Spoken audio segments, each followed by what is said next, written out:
So our second speaker today, or for this session, is Sharon Kozicki, Deputy Governor at the Bank of Canada.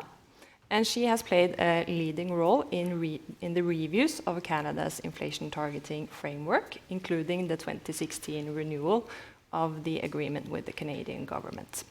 So over the next 25 minutes, she will speak about inflation targeting and supply shocks, drawing on the Canadian experience. The floor is yours.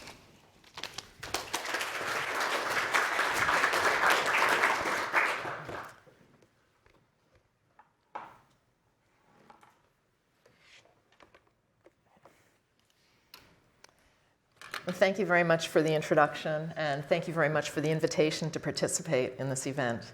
It's a pleasure to be here in Oslo to discuss monetary policy frameworks. The Bank of Canada's framework is a joint agreement with the federal government, and it's renewed every 5 years. The next renewal is coming up later this year, so I'm delighted to participate in this event on central bank mandates at a time when ours is actually top of mind. Now, our framework focuses on delivering low and stable inflation for Canadians, a theme we've heard a lot about today. It sets an inflation target of 2%, which is the midpoint of a 1 to 3% band. The objective is clear: return inflation to the target over time. Now, the framework provides some flexibility for how long it could take to return inflation to target, especially when it has stayed well within the band. This kind of flexible inflation targeting has been very successful. In the 25 years before the COVID-19 pandemic, inflation in Canada averaged very close to 2%, and it was inside the band more than 80% of the time, as you can see here. Now, this track record is important. The pandemic and its aftermath tested our framework like nothing had before. But the credibility our target had earned over the previous 25 years meant that we never lost our anchor. Even after inflation reached its highest level in 40 years, topping 8% in mid-2022, surveys showed that Canadians still expected we'd bring it back down to 2%, and we did. Now, given this success, it may not surprise you that the level of our target is not on the table this time. We're confident that 2% is still the best target for inflation in Canada. But the world's changed a lot over the past 5 years. We know that many Canadians feel they've been hit by one shock after another with no time to find their footing. The pandemic was disorienting, and the high inflation and interest rates that followed were painful. We were able to bring inflation down, although some people were struggling with a higher cost of living. And then US tariffs hit. Workers in the most affected sectors started to worry about losing their jobs. It's the bank's responsibility to ensure low and stable inflation in any circumstance. Revisiting our framework gives us a chance to assess whether we're well equipped for the challenges of the future.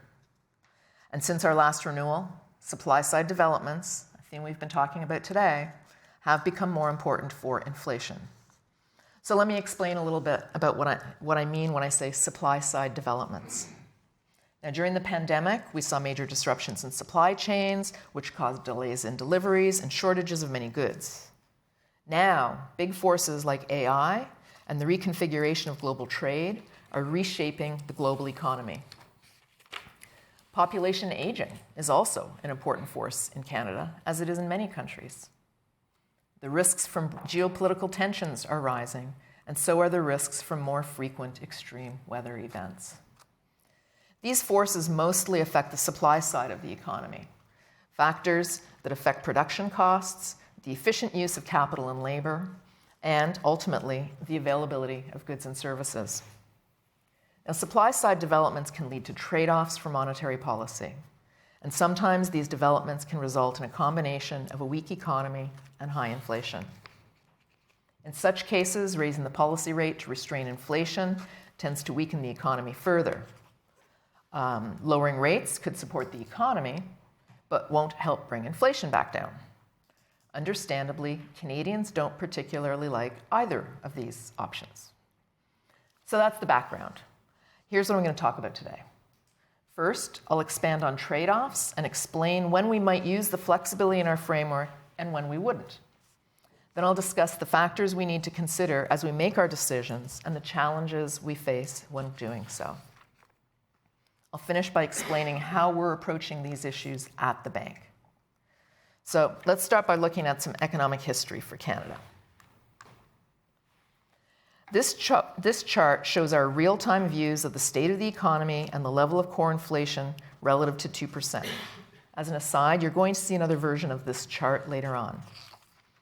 The data start in 1995, when the 2% target was established for CPI inflation.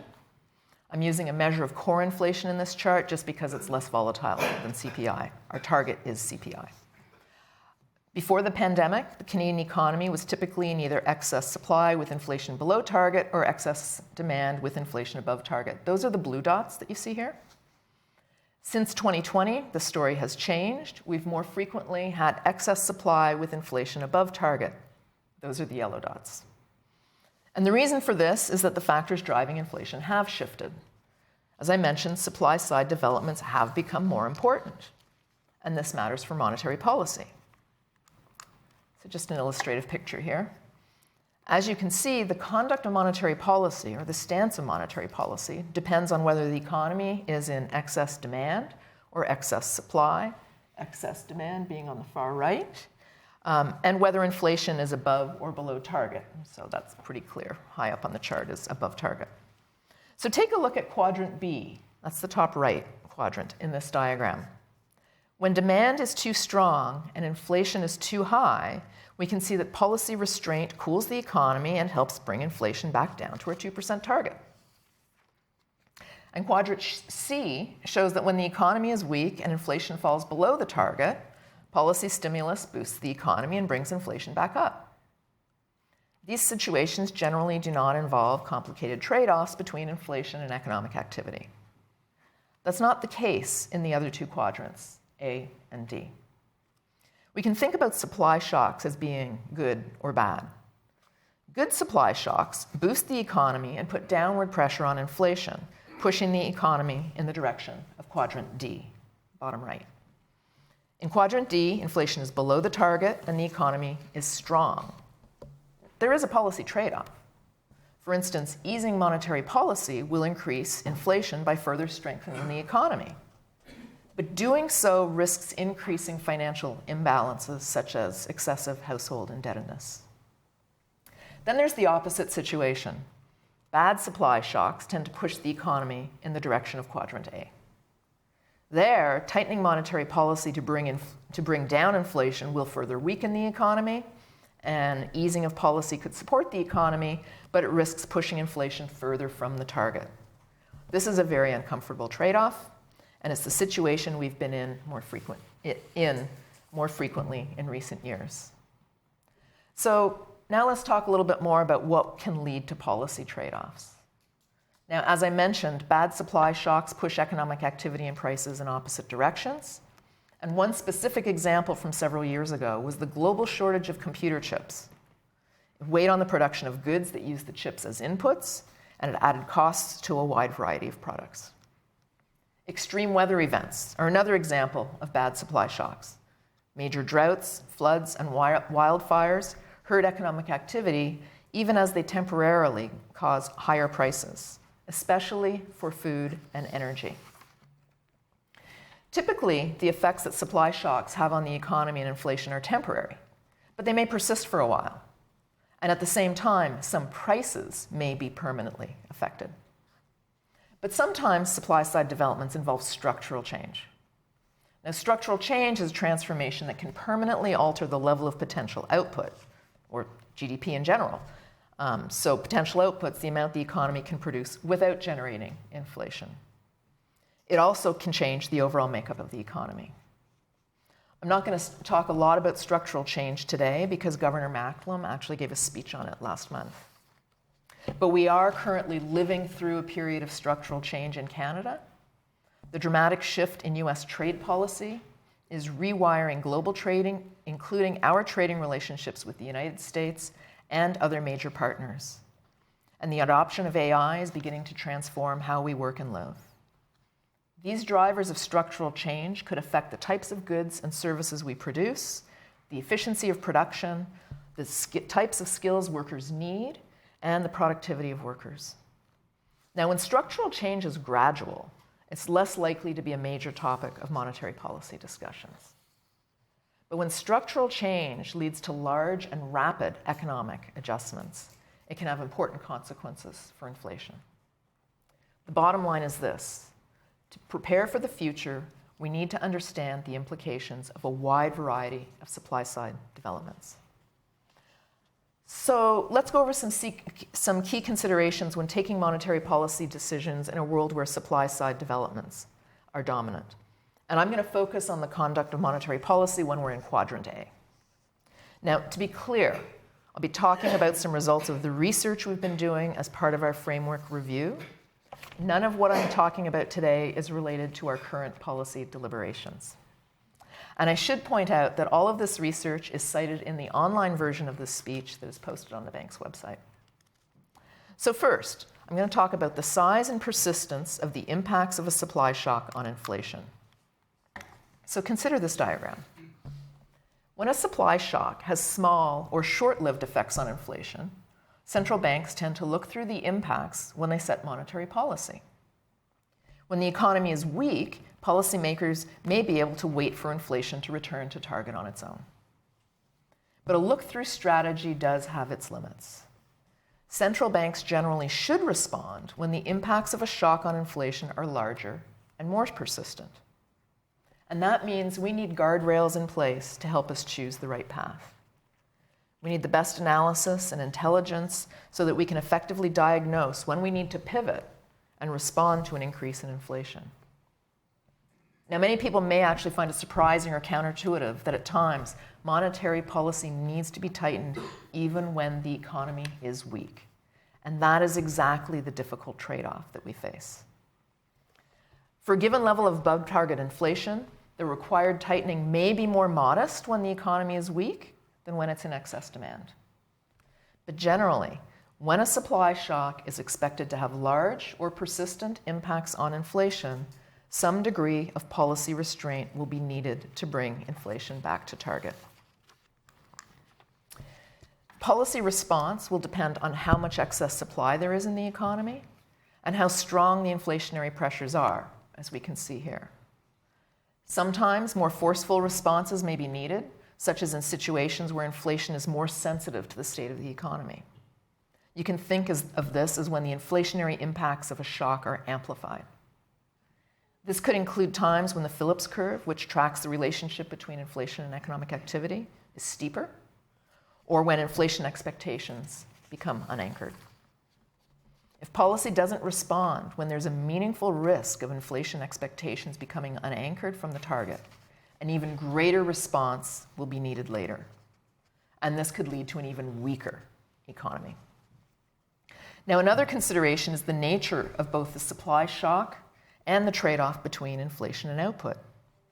For example, when a supply shock raises costs sharply but has little negative impact on economic activity, we're more likely to tighten policy. However, when a shock has less of an impact on inflation but weighs heavily on economic activity, we're less likely to tighten policy and might actually ease it. Policymakers should also assess whether the impact of the shock is broad-based, meaning it affects numerous sectors, or if it's limited to a smaller share of the economy. This is especially relevant for supply shocks because they tend to affect fewer CPI components than demand shocks do. Monetary policy can't target one sector or product, food, energy, rent, or anything else. With a blunt tool, bringing inflation down means tightening policy and slowing demand to broadly reduce inflationary pressures across CPI components. Now, all of these considerations can affect the time frame and policy path for bringing inflation back to target.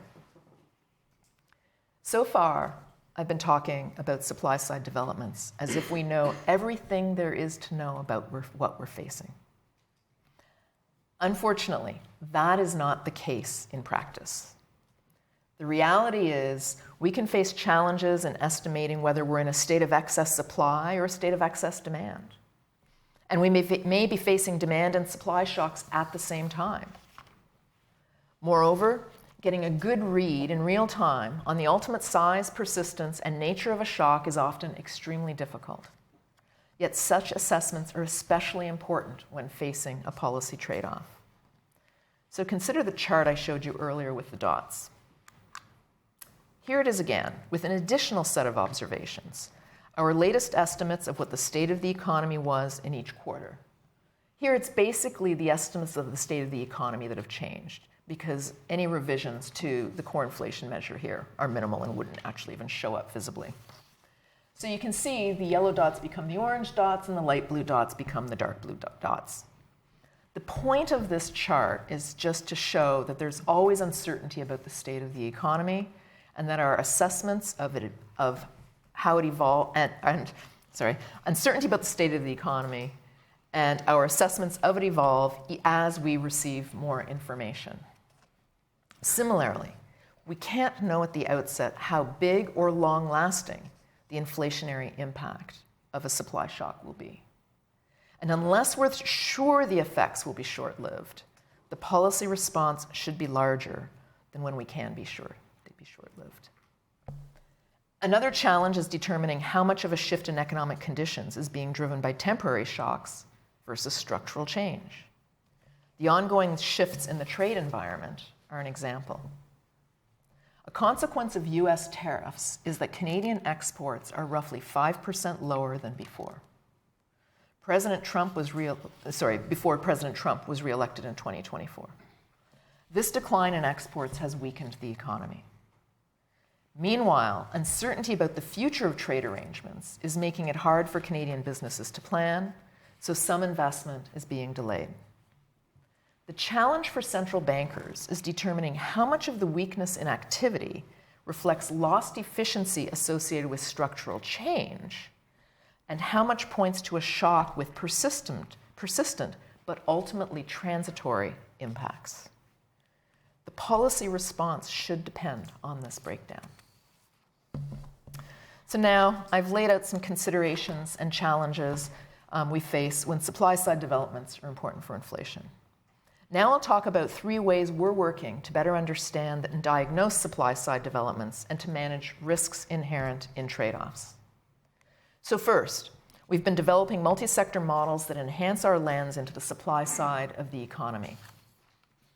These new models allow us to explore how shocks are transmitted through supply chains and to assess how they could affect the economy and inflation. The models also place added emphasis on how businesses set prices, including when the inflationary effects of a large shock are amplified.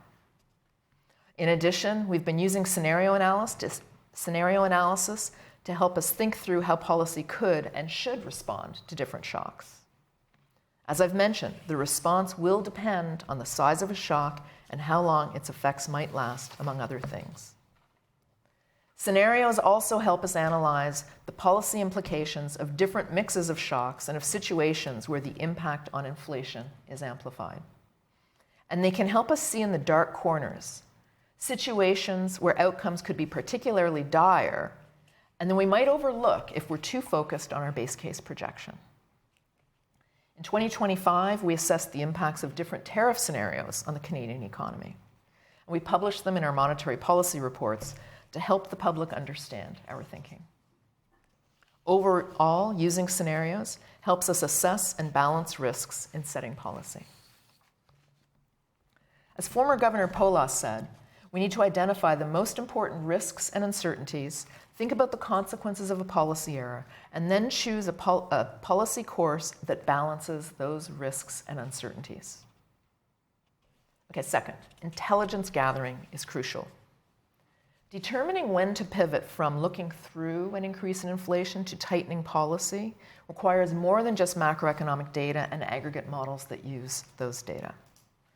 We've increased our outreach. We meet with business leaders, civil society groups, and students where they live, work, and study. We listen, we ask questions, we learn, we exchange views. This helps us better understand how households and businesses are experiencing developments in the economy. A greater use of non-traditional data can help us see what's happening under the surface and in a timelier way. Some examples are credit and debit card transactions, or passenger and freight traffic at the Canada-US border. And our business surveys can help us determine when businesses are facing supply shocks. They can also help us assess how persistent the impacts of the shock may be. The Business Leaders Pulse has been an invaluable survey for tracking shifts in expectations about how long trade tensions could last and how those shifts affect firms' willingness to pass on higher costs to their customers. Overall, intelligence gathering helps us spot trends before they show up in the data, and it can give us more detailed insights. And this is particularly helpful in uncertain and rapidly changing situations. Now, last but not least, I want to talk about the importance of transparency and clear communications. These are critical for building trust, public trust, and confidence. And they're even more important in a world where we face trade-offs for monetary policy more frequently. As I've outlined, in Quadrant A, we might need to tighten policy, we might ease policy, or we might do nothing. Whatever we do, Canadians will want to understand why. We've known for years that monetary policy works best when people understand our actions and our thinking. Recent research bears this out, underscoring the important role that communication plays in keeping inflation expectations well anchored. In particular, making sure our communication is clear by using broadly accessible language improves people's understanding of our message, whether or not they have related technical backgrounds.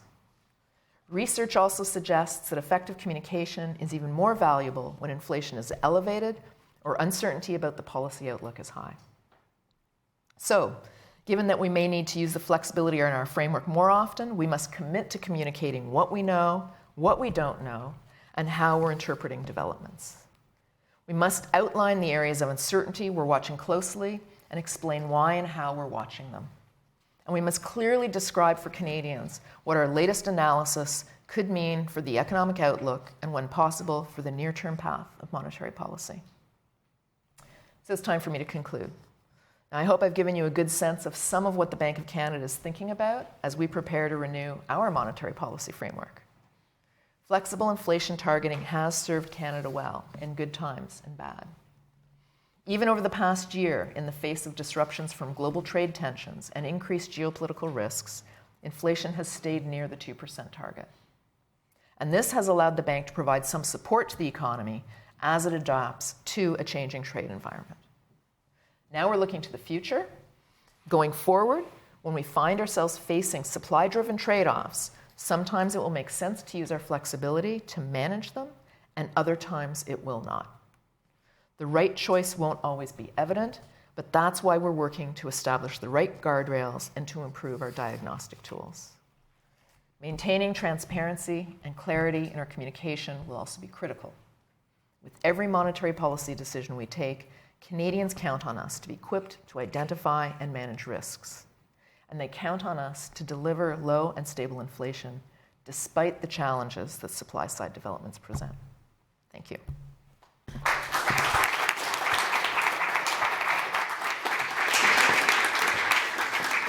Thank you, Sharon. So we have 5 minutes for questions. There's still some mics going around. Someone over here, maybe?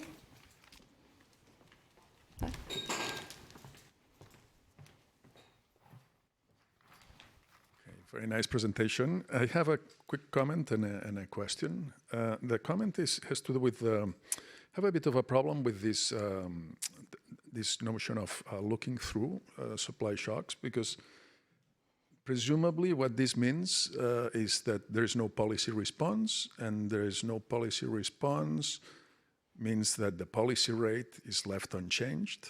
I mean, if we try to make it precise, no, since you spoke about the importance of accessible language and so on. But to what extent we can call this looking through a shock if that response implies, say, suppose that there's an inflationary cost push shock. Now, if that response, keeping the policy rate unchanged, implies that the short-term real rate goes down and the long-term real rate goes down because inflation expectations have increased and so on. So in what sense it's no response? So that was my comment. And the question when I teach monetary economics to PhD students, I go over the optimal monetary policy problem under discretion, under commitment, and so on, in the presence of cost-push shocks. And a standard result is that the optimal monetary policy under commitment implies a stationary price level. And it's something, and that's the best possible outcome that can be attained by construction, no? And that's something that can be approximated well with a price level targeting rule and so on. And then many times my students ask, well, if that's the best possible outcome and the best possible policy, why don't central banks follow a price level targeting rule? And I always say, well, that's a good question. The only thing I can tell you is that the Bank of Canada at some point was exploring that possibility before the financial crisis, and that Sweden actually had a period in which they were implementing that, a long time in the interwar period. So what happened to that? Okay, well, I picked up 3 different implicit questions in there. So let me talk a little bit about them. So one of the first comments on looking through, there's some very clean example of this where, for instance, we get a lot of fresh fruit and vegetables from the United States, and if there's a freeze in Florida, the price of lettuce in Canada is going to go up. And if there's a broad enough effect of weather in some of these growing regions in the United States, it may hit inflation in a measurable way and a meaningful way, and we're not going to respond to that because we know it's not going to be, it's going to come back again, right? There are going to be new crops. It's going to come back again. Anything that we try to do to reverse a short-term, clearly temporary impact on inflation, our impacts will happen after inflation's back down. And so you can think of a number of examples like that. Just to be very clear, when you get changes in tax rates at times, that will affect measured CPI. We look through that. We know it's going to have an effect on the price level. We know it's going to affect measured inflation. We're not going to tighten in response to that. So what about inflation expectations? And I think there, if you look at the data, you'll see that inflation expectations tend to be much less volatile than inflation. And so the sorts of temporary blips that you see up and down are things that do not tend to persist. People are used to seeing in Canada variability in the inflation rate. And so it has to stick a little before you're going to see the inflation expectations actually drifting. And so for that reason, you're not falling behind if you truly are in a situation where it's clearly short-term and there isn't an impact. So I think that's part of what I'm trying to talk to here. Stationary price level. So our mandate is a bygones are bygones type of approach. If inflation has been high, we aim to bring inflation back to 2, but we do not aim to reverse past misses. And I'd say, and this is related to your other question, I'd say that's because we don't have rational expectations in the real world. And so it is costly to the economy to bring the price level back onto an old trend. Inflation expectations do tend to lag actual inflation as opposed to lead inflation. And so for those reasons, the costs to achieve price level stationarity can be very large. Now notice what I said though, pre-COVID, we've had inflation that averaged quite close to 2 for a very long time, right? So we've now had, I shouldn't call it just COVID, the COVID and post-COVID experience on inflation. It would be very costly to reverse that price level impact. And so that's, I think, really one of those situations where our models really help us think a lot, but we have to always be cognizant about different models. And models that have more sluggishness in inflation expectations and put a little more weight on the backward-looking part don't give us the same type of support for the theoretical result of the stationarity of the price level doing better. So thanks for a very insightful presentation. And I think you draw attention to important risk in a world of bigger supply shocks, which is that we could see situations where output is below potential, employment below the natural rate, and inflation is high. And so that raises challenges for central bank mandates on a couple of dimensions. Of course, the usual one between inflation and employment, but also financial stability. And so in that vein, I was wondering, how should central banks go about potentially adjusting the policy rate to deal with financial stability risks that might be attendant on a tightening of monetary policy in weak economic conditions? To what extent should they adjust the policy reaction function, perhaps leaving it a bit lower and letting inflation overshoot more, or use other tools, or some combination? So other tools could be various forms of liquidity support. So I'm going to talk to financial stability here using a definition of household indebtedness, and because there are many other potential definitions in there. And we did do a lot of work in some prior renewals looking at this issue of I'll say, household indebtedness and how that enters into things. And in general, one of the challenges is that the household indebtedness issue in Canada is very correlated with what's going on with house prices. So house prices go up, households have to take on more debt relative to income to afford these houses, and then you end up with these higher debt to income levels, right? And so that's one of the things that we observed.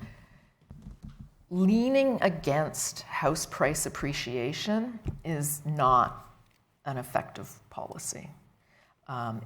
There's the old literature, I guess it's not that old, but just the ability to lean against asset price increases. You could call them bubbles. They may not be bubbles. They just may be outsized. These are things where monetary policy it's just not well designed for that. And so, in general, you tend to rely more on macroprudential policies and things like that to keep things under control. One of the things that we have noticed is we've had a lot more stability. We have not had more growth in terms of rising debt to income levels since we've put on more checks in terms of the ability of households to manage the debt they're taking on. So, for instance, in Canada, you're taking on a mortgage, you have to qualify 2 percentage points above the mortgage rate you're going to get. It's a little more complicated with some nonlinearities, but roughly think of you have to qualify 2 percentage points higher. So that means if you could qualify higher, then if rates go up, you're in a better situation to be able to handle it. That reduces some of these indebtedness risks a lot. And what we've seen is so far, households have been able to manage this. There's another dimension to this, the other dimension is these risks become much larger as the unemployment rate goes up, right? So that higher unemployment beyond some level, you're more likely to start seeing households with high levels of debt, especially if they lose their job. Now you're getting some of these problems related to that. But now, once the way I just described that, you're already in the world now where you don't necessarily have to bring in financial stability separately because you're already dealing with economic weakness and inflation, which is bringing you a little bit more back into your standard wheelhouse, right? And so then I think the way to think about it is, there are going to be a lot of risks to balance. Does it mean, again, you're in that quadrant A, right? And so if inflation remains well contained, that means you may have more scope to be able to lower rates, which helps the economy. And then the indebtedness in that situation doesn't become as problematic because you're helping hold down the unemployment rate. But clearly, complicated world when all of those things are going on. And I think that, certainly in Canada, these additional stress tests on households has been something that has really reduced some of the risks associated with indebtedness. Yes, thank you. I think we're a bit over time, but we have maybe one small question if we make it short. Something over there or no? No? Okay. Then thank you so much, Sharon.